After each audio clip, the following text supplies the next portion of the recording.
Boot, scoot, and boogie. You seem super zoomed in. We are. That's because I had to zoom in. Because when it's zoomed out, you can see even more how crooked the table is. Choose to reuse. I'll put a level on the table, and I'll get actual wood shivs and put underneath. Yeah. I'm gonna shiv the table. Then that'll show it.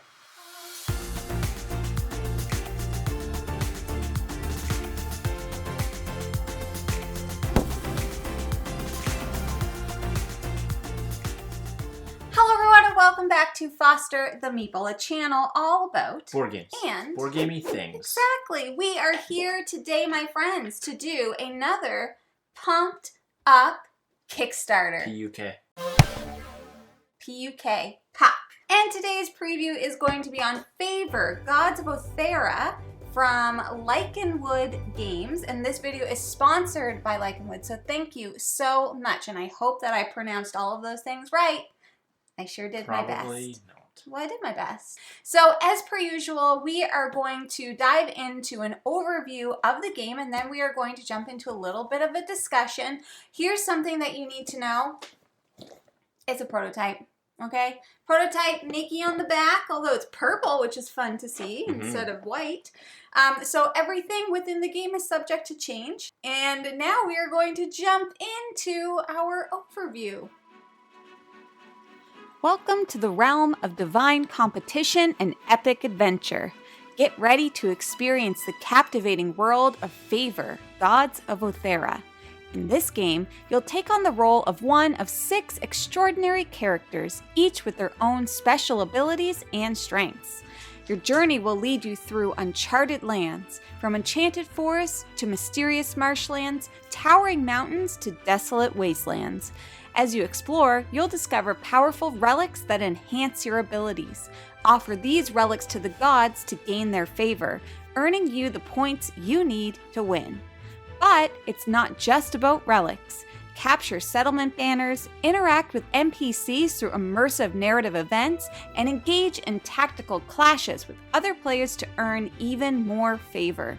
Each turn, a god card is revealed, influencing the game with its divine decree.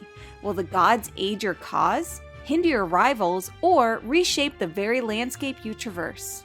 Plan your moves carefully using action points, construct the evolving map, and unleash your character's unique abilities to your advantage. The race to victory is intense. Be the first to reach 10 favor points or seize control of all 4 settlement banners to claim ultimate triumph. Favor, Gods of Oethera offers endless opportunities for strategic plays, exciting combos, and thrilling turn optimizations. Will you rise to the challenge and secure the favor of the gods?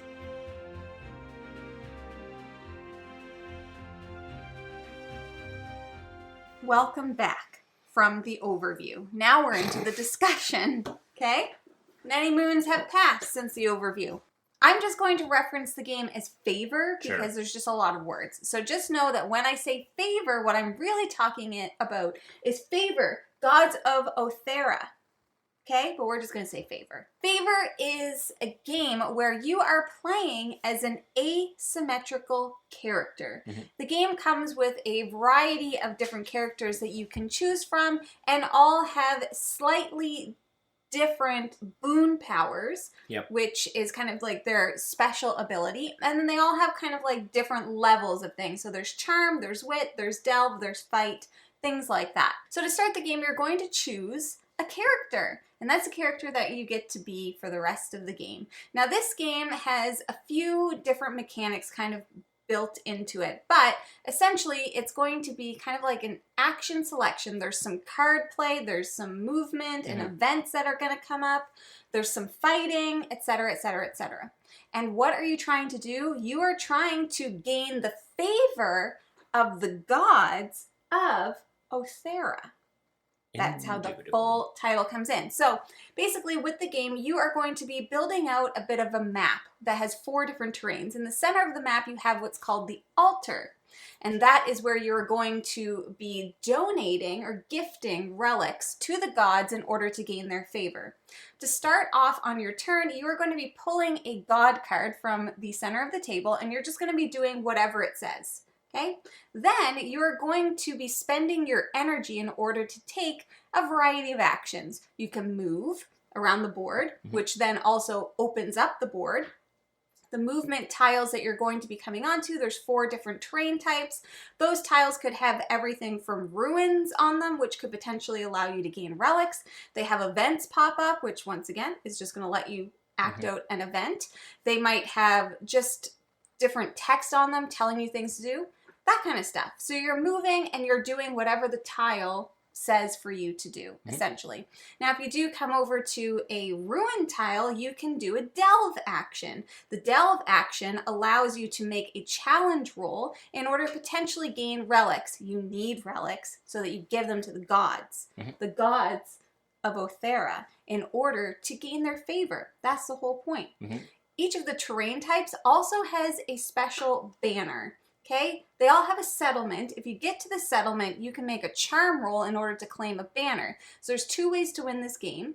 You either gain 10 favor from donating things to the gods and from killing off your opponents and things like that, or you can claim all 4 banners from all 4 terrain. The turns go relatively quick because you're just spending the energy that you have, and then you just kind of go back and forth in between the players. It's a minimum 3 players, 3 to 6 players. But what I will say, this game is not impossible to play with 2 players.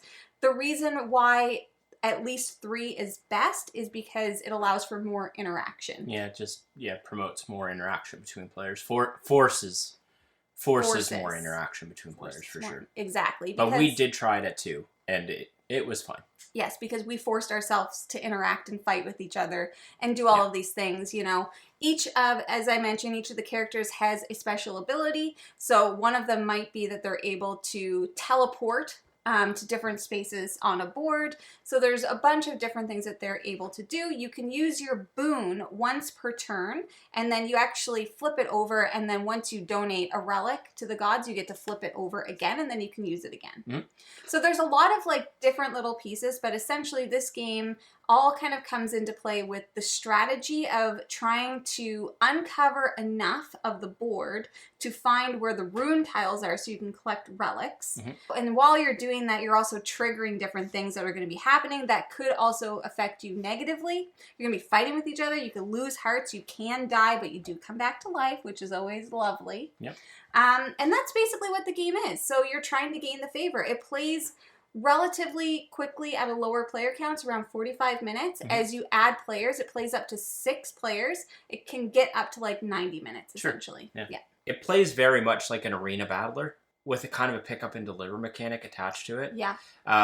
What's interesting, though, is when you're picking up these relics, or you're delving for these relics, those relics actually boost your character's abilities to do other things like fighting or movement or whatever. But you also have to trade those in to get victory points. So it's really like this interesting like give and take of like, okay, I have like really good relics and my character is a bit beefed up.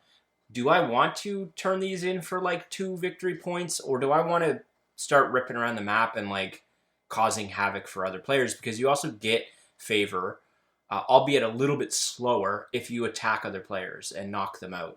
It's kind of this like really interesting give and take between like the pick up and deliver of the relics, but also like getting in each other's way enough to slow them down. I thought it was very interesting that you had to make the decision between turning the relics in for victory points or just keeping them so that your character's beefed up. Because all of the characters start with like a base stat line of success, I guess, determining the actions that they can do, like the fight, the delve, etc.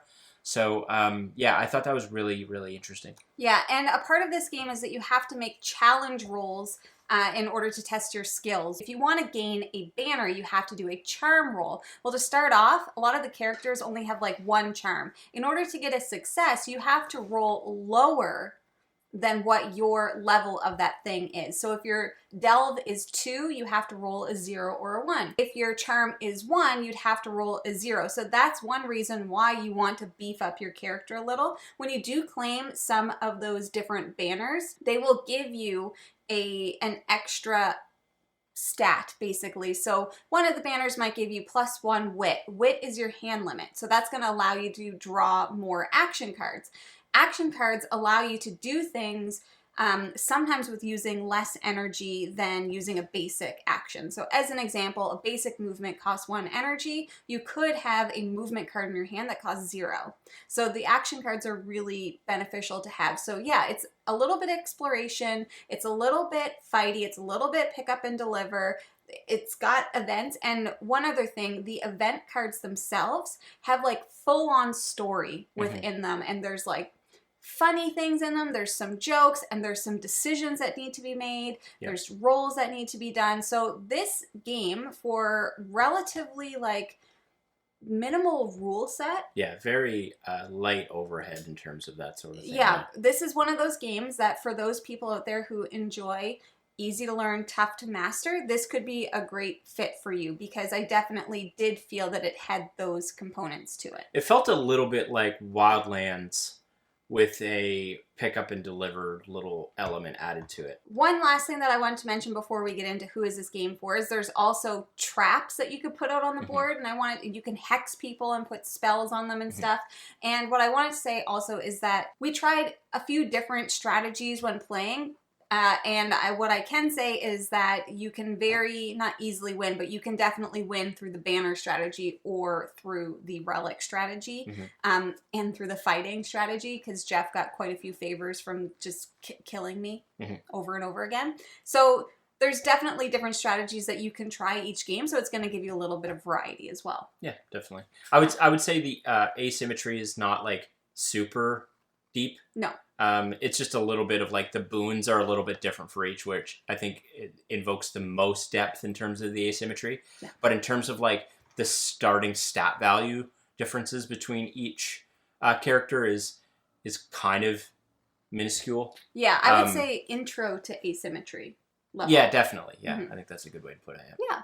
Cool. So who is this game for? I would say if you are somebody who's maybe a little bit hesitant about asymmetrical games, and you want to try something just to kind of get your foot in the water, dip your toe in the water a little bit, this could be a good game to try. If you like games that have a lot of different mechanics within them, this could be a good one. And I will say a lot of different mechanics, but not, like, they all kind of go well together. They blend very well. I mean, I've been critical of games in the past that have too much going on in terms of that sort of thing.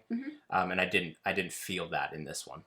And if you enjoy kind of like a fantasy-esque world that actually has a bit of story and a bit of like meat to the world that it's been built around, this could be a good choice for you. And what about who it's not for? If you don't like direct influence over each other, like meanness or that sort of thing, you don't necessarily have to play the game that way.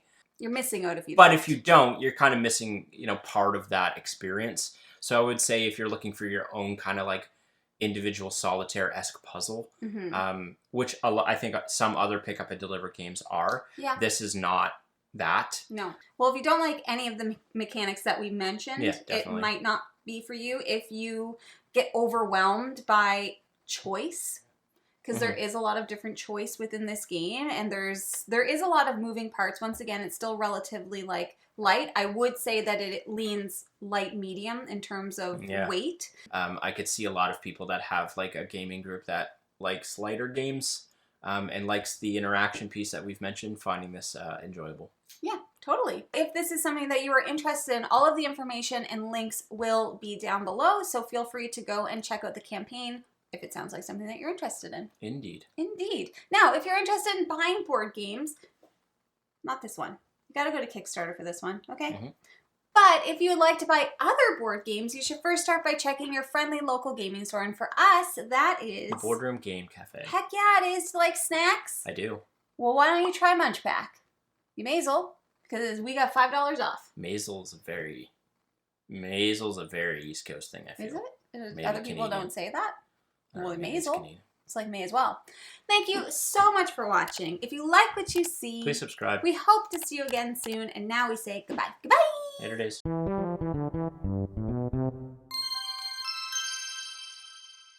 Hello everyone and welcome back to Foster the Meeple, a channel all about... Why do you always say the? Sometimes I do, sometimes I don't. I like to change it up. I like to get spicy with it every now and then. Today's video is going to be on... Table's too low. Favor, goo. Goo. So basically... Oh, one.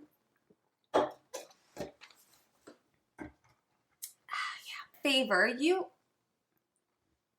Sorry. What are we looking at? I was looking at how much sugar's in it. Oh, I wouldn't do that. It doesn't seem like a lot. 27 isn't that much, is it? 27 grams of sugar in a can that small. It's not a lot.